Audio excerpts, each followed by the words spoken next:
This video, I'm going to cover what you need to have installed on a Windows machine so that you can use R and make Quarto documents.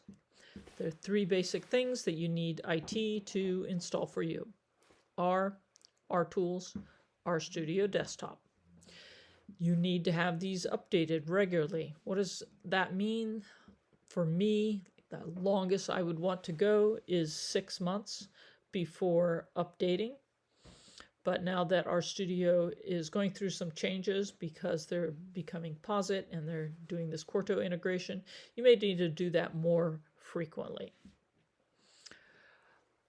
I basically watch if there's an update that's come out, I put that request in and get it updated. Quarto. So RStudio comes with Quarto and it's lagging a little bit behind what they have out, but should be okay unless you are like really want to use the latest things.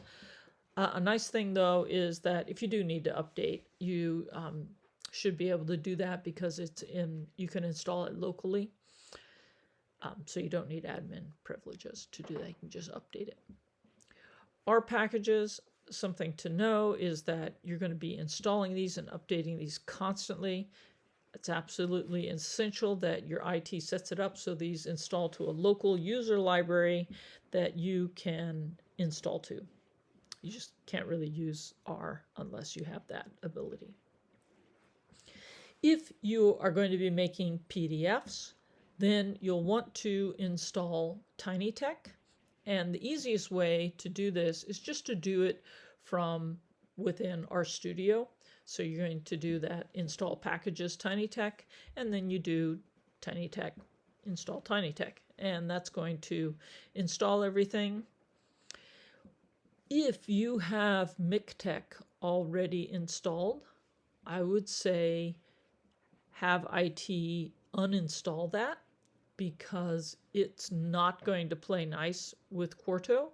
I'm a LaTeX power user. I use it all the time, and I used to use Mictech years ago, but tinytex just works so much better with RStudio, and it's really kind of essential, I've found, for Quarto.